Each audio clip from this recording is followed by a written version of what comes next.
Assalamualaikum warahmatullahi wabarakatuh. Kami dari kelompok 3 Manajemen 20J Universitas Buana Perjuangan akan mempresentasikan tentang teori pengambilan keputusan pada penjualan di toko Target Camera Project. Dan berikut adalah anggotanya, yaitu ada saya sendiri, Acep Rana Nur Rahman, kemudian ada Muhammad Fahri Abdul Aziz, ada Dharma Karen Yudhistira, dan yang terakhir ada Muhammad Ariski Ilham Asad. Berikut adalah ulasannya. Yang pertama adalah identifikasi masalah. Masalah yang terjadi pada toko Target Camera Project menurut pengamatan lingkungan itu, yaitu ada di lingkungan internal. Di lingkungan internal secara kekuatan, toko Target Camera Project ini memiliki fasilitas yang tersedia, kemudian modalnya menggunakan modal sendiri, dan kualitas produk yang cukup baik. Untuk kelemahannya sendiri di toko Target Camera Project ini adalah kekurangannya sumber daya manusia. Peluangnya yaitu adalah kamera DSLR atau mirrorless ini sangat banyak diminati, terlebih saat ini banyak konten kreator yang untuk menjadi seorang YouTuber atau TikTokers atau konten kreator yang lain. Namun ancamannya di sini akan terjadinya gelombang PHK yang cukup tinggi, yang berakibat pada pendapatan di daerahnya masing-masing. Secara umum, masalah yang terjadi pada toko Target Camera Project ini adalah kurangnya promosi. Dan yang kedua adalah tipe kameranya itu tidak selalu ready. Jadi tipe kameranya itu hanya ready beberapa tipe saja. Tipe-tipe tertentu tidak selalu ready. Dan berikut saya akan coba mempresentasikan diagnosa permasalahan menggunakan tabel tulang ikan. Permasalahannya adalah permasalahan omset yang tidak sesuai dengan harapan. Nah, sumber masalahnya adalah pertama ada di manajemen. Manajemennya itu penataan manajemen alatnya yang tidak sempurna. Terus yang kedua, manajemen pembukuannya juga belum disempurnakan. Yang kedua, bahan baku atau produk yang dijual. Yang pertama, adanya barang yang rusak. Jadi ketika barangnya masuk itu masih normal, tetapi ketika dijual barangnya ada saja yang mengalami kerusakan. Itu dikarenakan beberapa faktor. Salah satu faktornya adalah karena faktor masa pakai dari kamera itu sendiri. Yang kedua dari produk atau bahan baku adalah tipe kamera tertentu tidak selalu ready. Itu dari bahan baku atau produk. Yang ketiga, permasalahannya adalah dari faktor lingkungan. Nah, di faktor lingkungan ini pengetahuan masyarakat tentang fotografi ini masih sangat minim, sehingga orang masih berpikir untuk menggunakan kamera yang ada pada handphone. Yang selanjutnya adalah masalah pada sarana dan prasarana. Nah, masalahnya adalah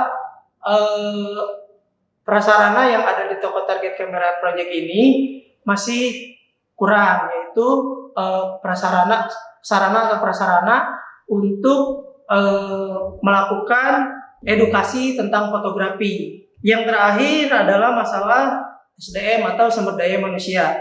Masalah pada SDM ini terdapat dua hal. Yang pertama adalah tidak memiliki sumber daya manusia yang ahli di bidangnya, yaitu di bidang marketing dan di bidang fotografi itu sendiri. Nah, masalah selanjutnya adalah sumber daya yang ada belum bisa memaksimalkan potensi yang seharusnya ada.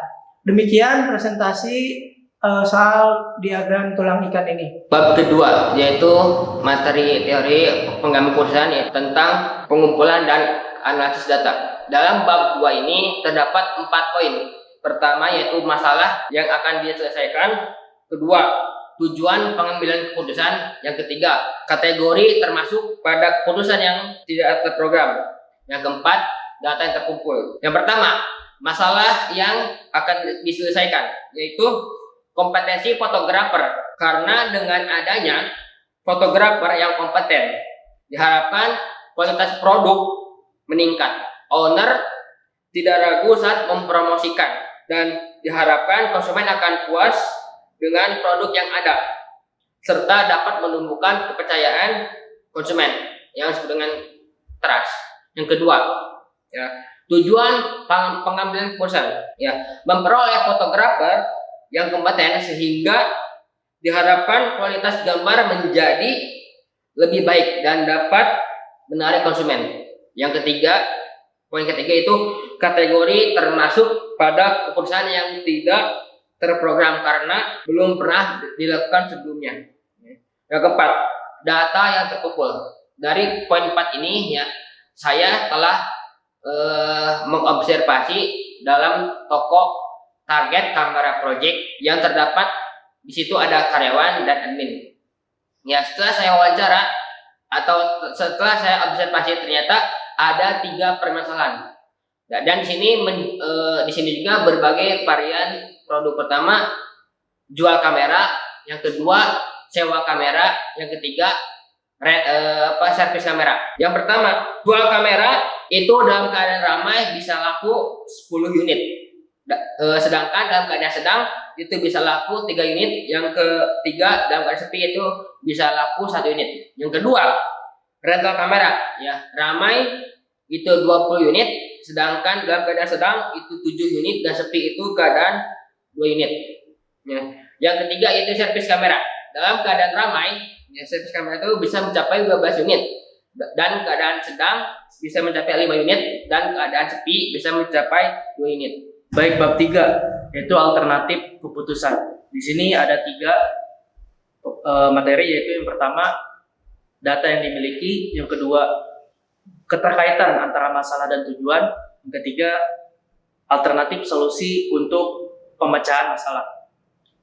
Yang pertama, data yang dimiliki. Data yang kami miliki yaitu ada 3, ada jual beli kamera, yang kedua rental kamera, dan yang ketiga servis kamera. Jual kamera, pada saat keadaan ramai, jumlah barang yang terjual yaitu 10 unit. Pada keadaan sedang yaitu terjual 3 unit, sedangkan pada keadaan sepi, jumlah barang yang terjual hanya 1 unit. Yang kedua, rental kamera. Pada keadaan ramai, kamera tersewa 20 unit.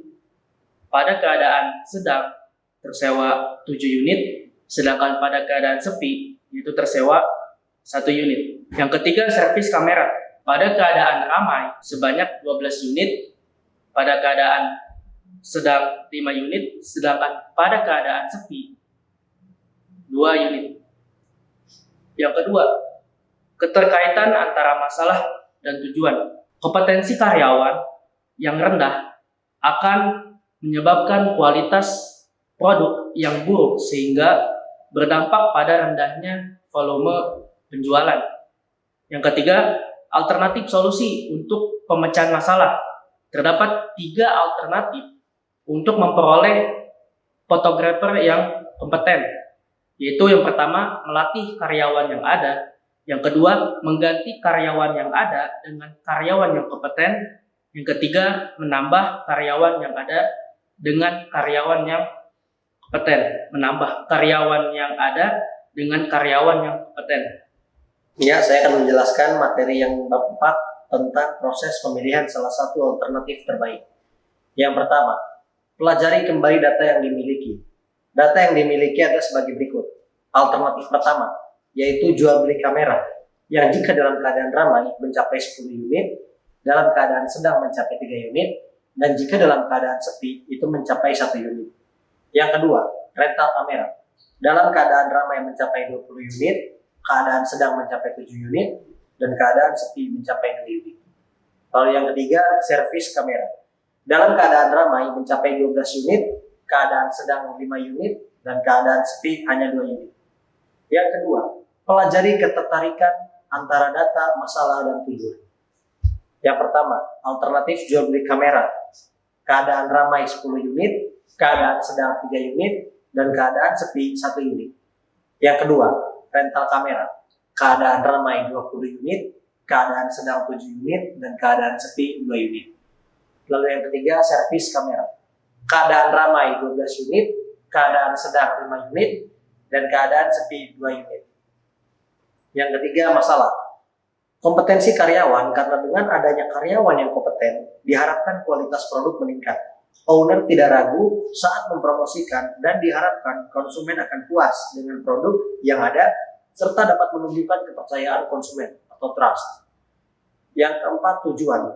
Tujuannya di sini adalah memperoleh karyawan yang kompeten sehingga diharapkan kualitas kamera menjadi lebih baik dan dapat menarik konsumen. Yang kelima, gunakan alternatif alat pengambilan keputusan dan analisis.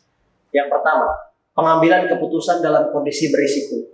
Identifikasi data yang dimiliki sesuai dengan pengambilan keputusan dalam kondisi berisiko sebagai berikut. Pengambilan keputusan dalam kondisi berisiko harus ada informasi mengenai probabilitas yang dimiliki setiap outcome, sedangkan data yang saya miliki tidak diketahui beberapa probabilitas saat toko kamera ramai maupun probabilitas saat toko kamera sepi. Tidak saya analisis keputusan.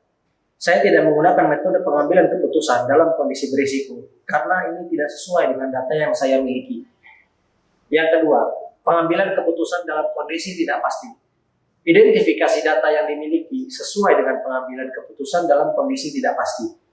Pengambilan keputusan dalam kondisi tidak pasti tidak memerlukan informasi mengenai probabilitas. Saya tidak tahu hari ini toko kamera akan ramai atau sepi, karena bergantung juga pada kondisi cuaca cerah atau tidak, tanggal awal bulan atau akhir bulan, dan yang lain sebagainya. Analisis. Saya analisis data saya menggunakan pengambilan keputusan dalam kondisi tidak pasti sebagai berikut. Maksimaxnya 20 unit, maksiminnya 2 unit, Laplace-nya 9 unit, dan minimax regret-nya 9 unit. Keputusannya. Dari hasil analisis yang kami lakukan, maka dapat diambil keputusan yaitu dalam kondisi tidak pasti, kami akan memilih alternatif jual beli kamera. Karena apa? Karena lebih tinggi penjualannya. Sekian, terima kasih.